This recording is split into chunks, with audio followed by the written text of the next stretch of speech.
Who are they kidding? This isn't any Isuzu. So back in the day, and I mean back in the day, like in the 90s, the 80s, the Isuzu pickup truck was definitely one of the coolest pickup trucks on the road. That's back in the lowrider pickup truck days when people would slam those things to the ground. Isuzu had a really sharp look, and I worked on a ton of them. This pickup truck, the only thing that's Isuzu on this pickup truck is that logo on the front. This is a GM.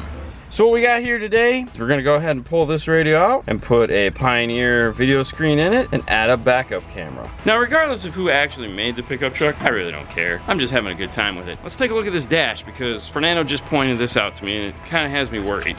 Right here, there's a little stress crack. My guess is there's probably a clip somewhere in here that we need to worry about. So we're gonna have to be real careful taking this trim bezel off. To install this radio, we're gonna be using a 99 2003 GM dash kit. It's gonna need a BAA4 GM antenna adapter. And of course, it's gonna need a smart harness, which is the LCGM24, which is for, you guessed it, GM. Now, depending on what smart harness you buy for these vehicles, they're gonna have various things in the harness. So for example, this is the inexpensive harness, so it has the fewest amount of things possible. Paul apparently doesn't love us. Because we're doing a backup camera, we need a reverse trigger. Now, in these cars, there's two places you can get it. You can get it at the rear view mirror or underneath the hood at the fuse box. Third place is, of course, at the reverse light. This one doesn't have it at the mirror, so that left us to either go under the hood or to the reverse light. We're gonna go to the reverse light because we're already back there putting the reverse camera in. So let's take a look at how you can figure out how to do that. Now, Fernando's already gone ahead and got the reverse shroud off and exposed the bulbs. He's ran his reverse trigger wire up here. Now what we want to do is test it to figure out which one it is. Now, looking at the shroud, obviously this is the reverse light, so we know it's going to be the bulb that was in here, which is going to be this one here on the bottom. Now, it's got 3 wires going into it. 2 of them are black and 1 of them is green. I'm going to play on the lucky side and say that the green wire is probably the wire we want. Now what we need to do is take our digital multimeter. We're going to put it to DC, which is the line with the dots underneath it. We're going to take our power probe,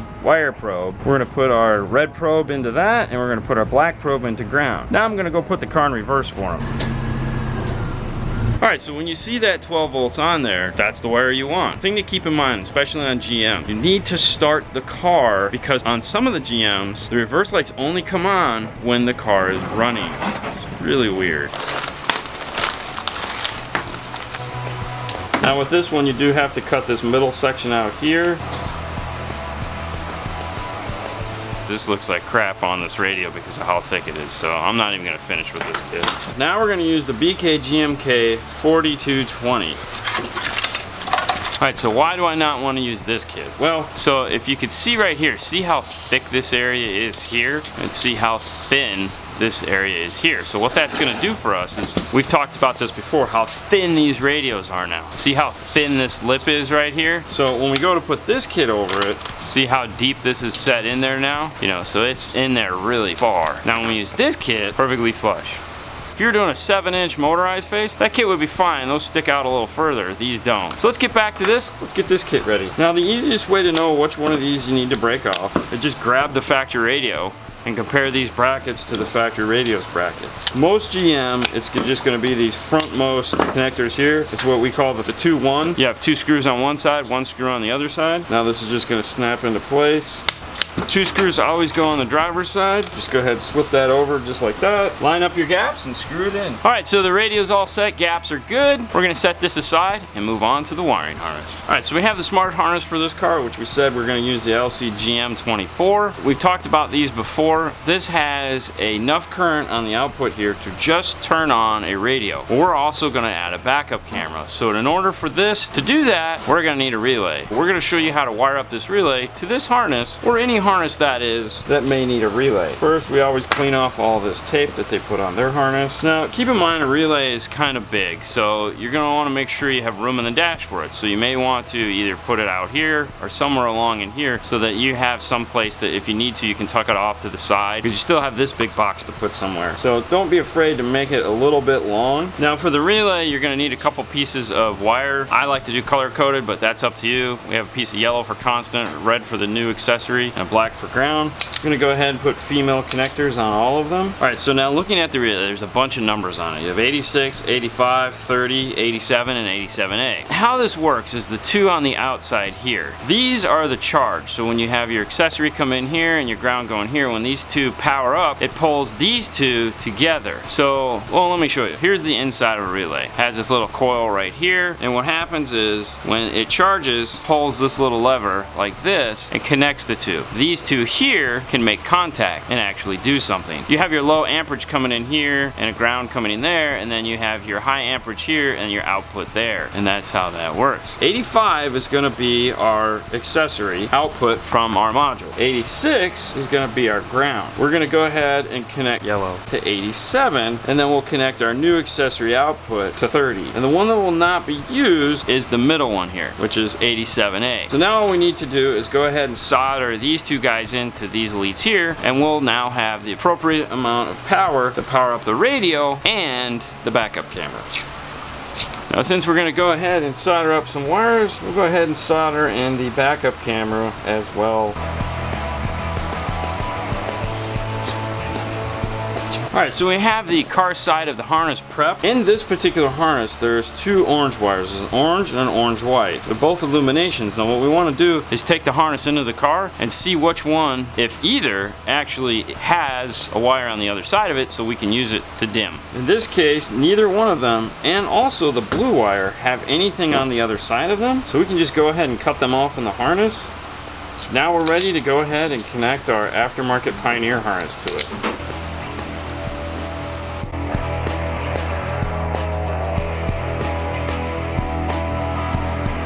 Alright, so there we go. We have our harness all set and ready to go. We have our brain, we have our relay, we have our reverse trigger, and of course our backup camera plugs in here. This is going to plug into the reverse camera input on the Pioneer and our power plug. Alright, so let's go ahead and we'll plug in our harness.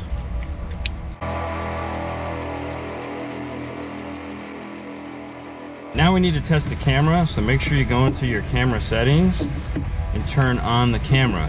A lot of people say, hey, my backup camera doesn't work. Well, these don't have auto trigger, so you have to tell it there's a camera hooked up to it. All right, so there we go. We have a backup camera. All right, so we can finish screwing it in and putting the dash together.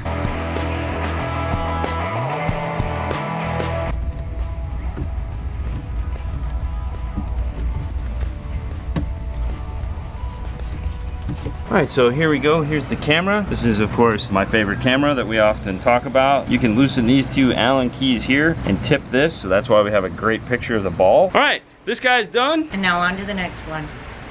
Hey guys, so the next car we're working on just happens to be a Toyota Corolla. And yes, I just walked around the back side of the car to make sure it was a Toyota Corolla. Let's take a look at the dash real quick. All right, so we got this guy here. Things to note while working on this car are these guys right here, these little doors, especially this one. These hinges, they break a lot. Like, the fact that this one actually works is really impressive. We've had people double side tape them closed. Well, first you have to pull this guy off. This just lifts off, no big deal. So you have to pull the center knob off, and then there's one Phillips screw right here. And then what you want to do is when you come down here, and right at this point, this is kind of, you want to grab, just kind of work your hand underneath and gently caress this out, just like that, and just kind of work up. And then go ahead and unplug everything. Now to get the radio out of this, there's 4 10mm bolts right across the bottom here. There's nothing on the top, so we're going to go ahead and get those out. And now this whole piece is going to come out.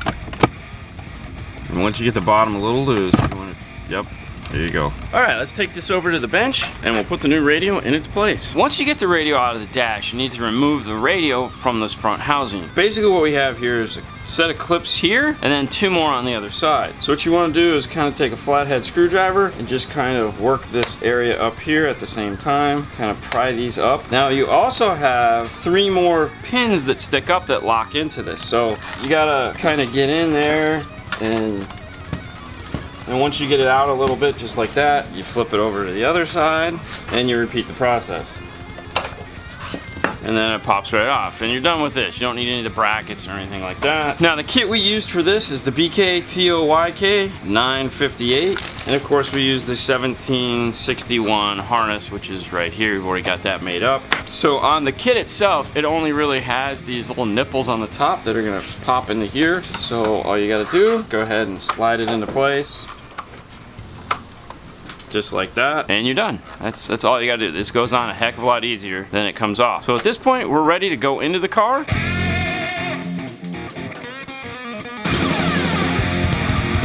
So now what we wanna do is turn it on and make sure it works. Now what we wanna do is put those 4 10mm back in. Now gently snap it back in place.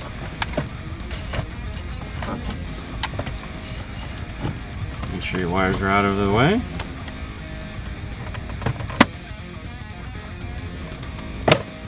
Put your 1 screw back in. Plug in your cigarette lighter and snap the bottom panel on. What do you say, Fernando? And you done. On to the next one. So next on the install list is this guy right here, Ford Sports Track. I love these. You might be asking why anyone would enjoy these. Well, it's simple. The radios are pretty easy to get out. After that, it's anyone's guess why, because you got to do a ton of work. But I love the ease of just putting this in, sliding that radio out. Ah, it feels so good.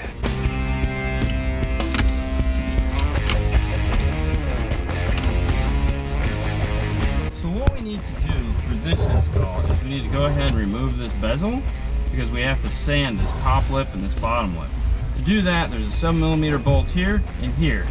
Once you take those out, this will come right off.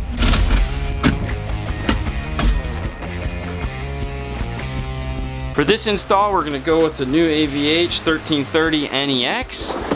We're also going to use the BK FMK 552 kit, 1771 harness. Now these new radios aren't as bad as far as this lip goes as the current AVH models. These are the new NEX. Has a little bit more lip here. We'll find out once we open this kit and take a look and see how it shows up on there. And it still looks terrible. So we're still gonna have to sand this down. We're just not gonna have to sand it down as much as we would on the current AVH X models. Let's go ahead and build the kit. Now there's always, on this kit, there's always a little bit of burr that you wanna just go ahead and cut or trim off so that they don't hit. So we're gonna use our CA glue. This is the thick CA glue. What we wanna do is go ahead and brush it into these gaps here.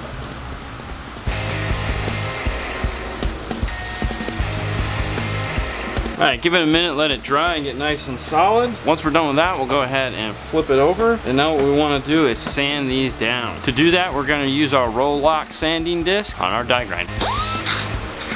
Now when you're doing this with the grinder, don't press really hard. Let the grinder do the work. So really you only got to move about 1/8 of an inch. All right, so now we have a much more flush look. As you can see, it's right up there. Oh, it looks really sharp. So now we have to screw it in. Pioneer comes with 2 types of screws. It comes with a flathead like these right here in the bag, and it comes with these which have a V-back and a flathead. You want to use the ones with the V-back and the flathead. Go ahead and turn it on its side. Grab yourself a Phillips screwdriver. Go ahead and loosely put some in. Flip it over and do the other side. Problem with these bottom ones here is that one's too high and one is too low. So if you're concerned with these, what you want to use is some form of a grinder. Grind in a bevel so that when you screw it in, it sits flush. This is going to slide in and it can't hit these screws. So this is all set. That would be awesome if that was the end of it, but it's not. Now what we have to do is we have to grind this guy right here and this guy right here, because when you go to slide this in, it won't slide through. So to do that, there again, we're going to use our roll lock disc and we're going to sand this guy. You don't want to sand it here on the front. You always want to do it from the back, because when you're in the front, you run the risk of it getting away from you and possibly scratching this.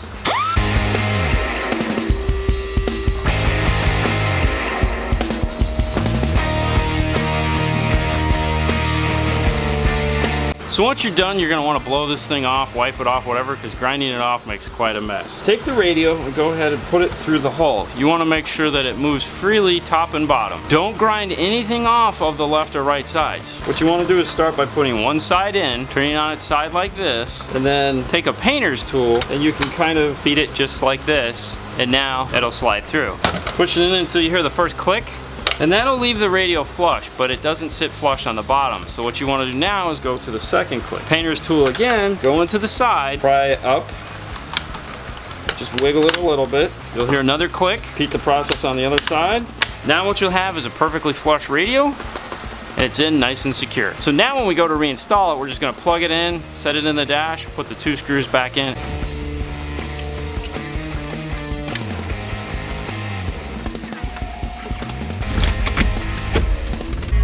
All right, so the tuner works. What's the weather like today? The weather for Clearwater. All right, so now all we have to do is screw this thing in and get it out of here. All right, this Ford is done. On to the next one.